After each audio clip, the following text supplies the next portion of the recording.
La Banque alimentaire de Côte d'Ivoire a initié une opération de collecte de produits alimentaires pour soulager de nombreuses familles démunies.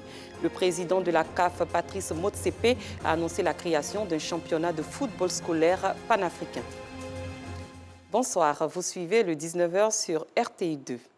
De nombreuses familles démunies ont bénéficié d'une collecte de produits alimentaires. C'est une action de la Banque alimentaire de Côte d'Ivoire dénommée Collecte nationale. Elle se tiendra sur 3 jours dans les différents supermarchés du pays. À terme, 150 tonnes de produits alimentaires vont être collectées par la structure financière.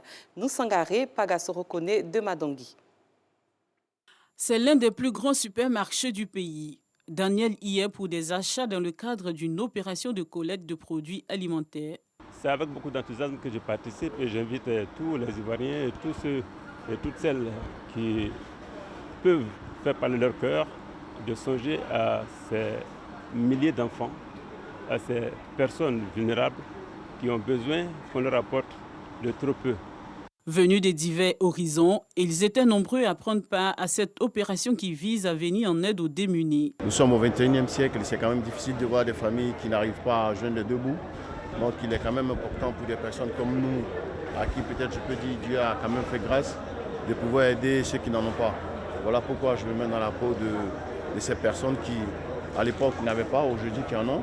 Et il est important de partager. Nous sommes heureux de pouvoir contribuer à cette action caritative qui permet donc aux populations de pouvoir bénéficier, ne serait-ce que pour un moment donné, surtout après la Pâque, d'aliments et surtout dans le temps du Ramadan, de pouvoir les soulager légèrement.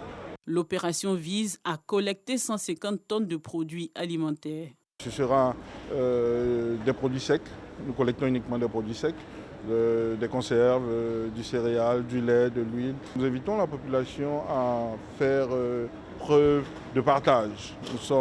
Nous entamons en ce moment le mois de Ramadan, qui est un mois dit de partage.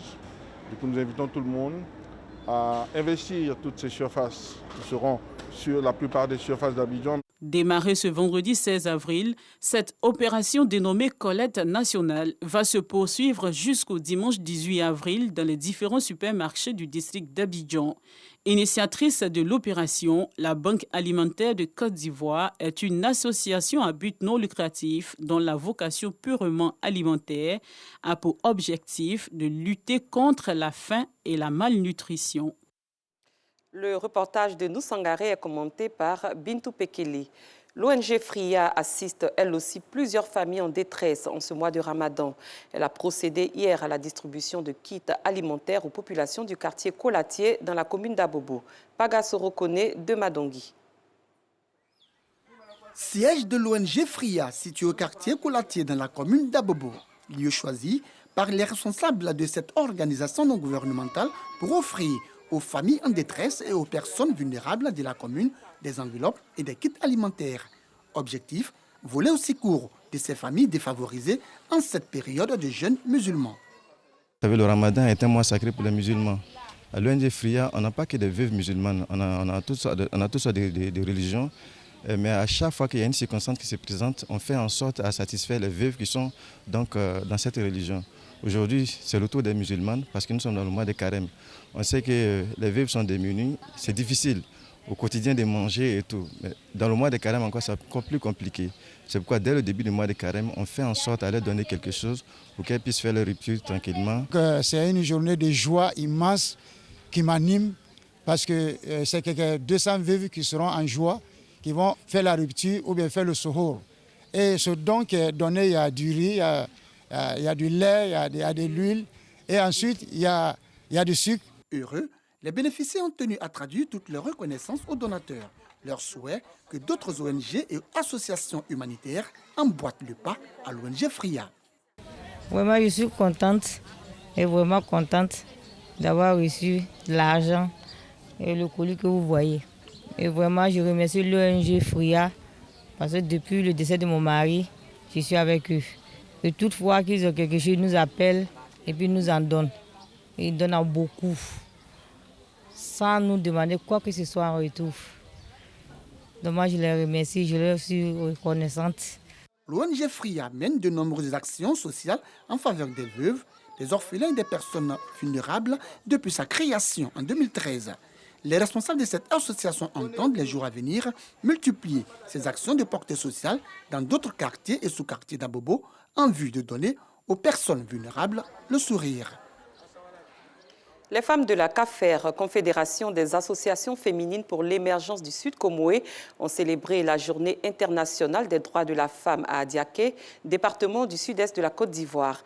Une cérémonie riche en couleurs qui a vu la participation des élus locaux et des autorités administratives. Clément Beaucoup.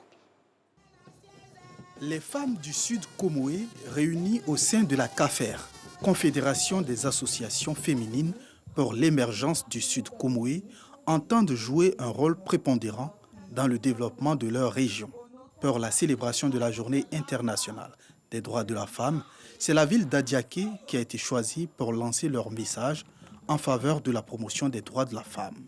Les fédérations des femmes de notre région soutiennent et choisissent de contester les stéréotypes visant à rabaisser le leadership des femmes et des filles. Nous sommes pour la lutte contre les préjugés sexistes, la discrimination et l'inégalité. Nous serons au rendez-vous des contestations sur les décisions prises à propos des filles sans les filles. Présents à cette célébration, les autorités administratives et les élus locaux témoignent tous du rôle important que jouent les femmes dans la bonne marche de la société. Comprenez que les lois sont l'émanation de l'évolution des sociétés. Prenons le temps de construire notre société, prenons le temps de faire évoluer les paradigmes en termes de fonctionnement, en termes de réflexion, et le temps fera le reste. Et je sais que ces conquêtes sont nobles. C'est pour ça que tout le monde sera avec vous, tout le monde sera à vos côtés pour que cela aboutisse. Bravo pour ce que vous faites. Bravo parce que vous savez transformer tous ces problèmes en opportunités. Vous êtes fortes. Nous sommes fiers de vous. Les femmes de la CAFER Sud Comoé œuvrent dans tous les secteurs d'activité et entendent combattre la pauvreté en posant des actions en faveur de l'autonomisation de la femme. Abordons à présent la page culture de cette édition. Le village de Koubebo, à 10 km d'Anoumaba, était en fête le week-end dernier. Il a installé son nouveau chef, Nana Atayao II, place son intronisation sous le signe de la réconciliation et la cohésion sociale. Alassane Drabou. Alain-Charles Bosson est désormais le nouveau chef du village de Koubebo, dans la commune d'Anoumaba, dans la région du Moronou. Il reçoit les attributs de chef et son arrêté des mains du sous-préfet.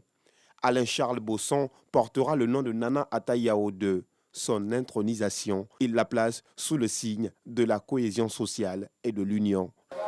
Ce que j'attends de ma population, l'aide de tous, pouvoir développer Koubebo. Une seule personne ne peut pas le faire. Je les rassure, ma part sera effective, 100%. Mais moi, je ne peux pas partir Koubebo. Autorités administratives, religieuses, filles et fils de la région du Moronou ont exprimé leur joie. Nous qui sommes ses aînés, ses dévanciers, nous devons lui apporter tout notre soutien, aussi bien moral, presque tout physique, et nous devons l'encadrer. Parce que la chefferie, un pays à Caen, c'est à long terme. C'est jusqu'à la mort. C'est après la mort qu'on désigne un chef. Donc le chemin est long. Pour cette occasion-là, pour nous, c'est une occasion symbolique, c'est un événement symbolique pour marquer pratiquement un relan de nos activités. Et en cela, nous ne pouvons que soutenir le nouveau chef. Le parrain, Enguerrand Kassi, a invité les populations de Koubebo à faire bloc derrière leur nouveau chef. Le conseil que je pourrais donner à la jeunesse de Koubebo, c'est vraiment de prêter main forte. Le tout nouveau chef, il est à son premier jour. Et donc, c'est avec les conseils des uns et des autres, il pourra mieux donc, faire son travail. Plusieurs danses traditionnelles de la région ont apporté un cachet particulier à cette cérémonie d'intronisation de Nana Atayao II.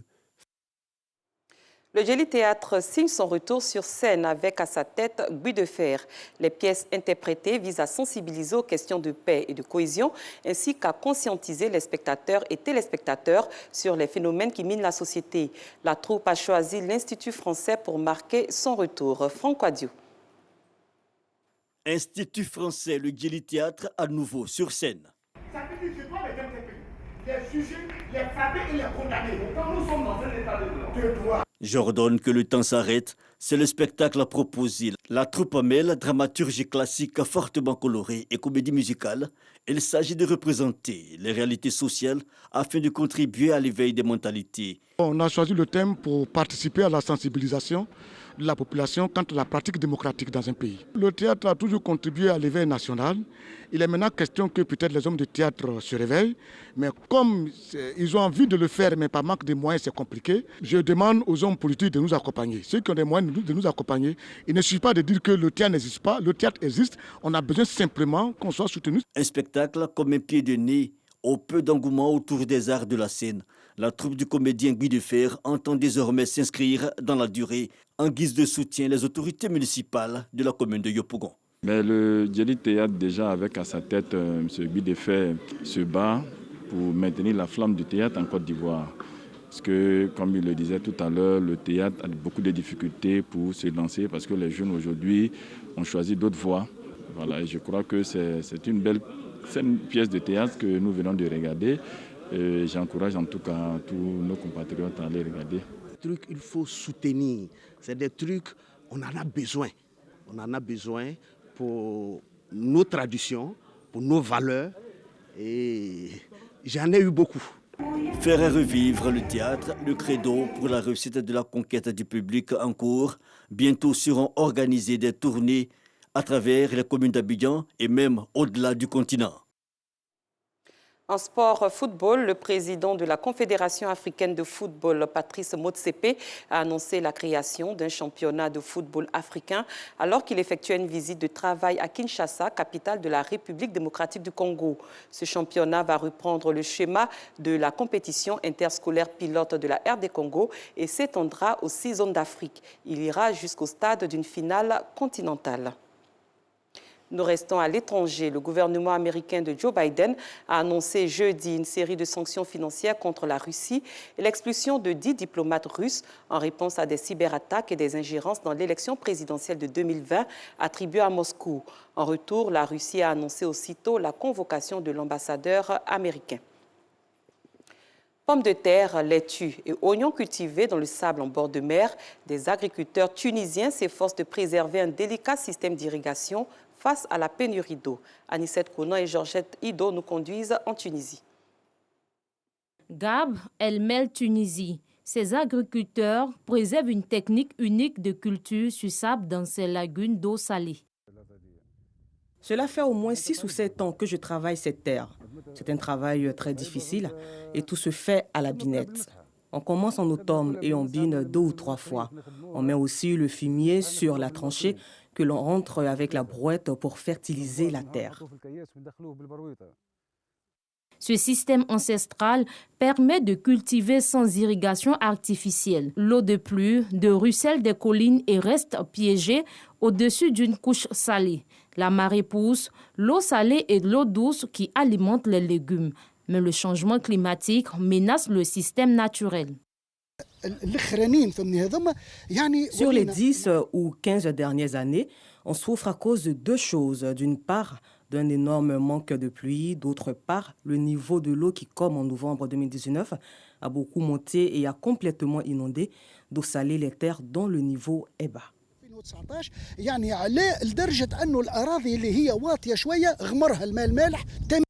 Ces parcelles sablonneuses ont été créées au XVIIIe siècle par la diaspora andalouse.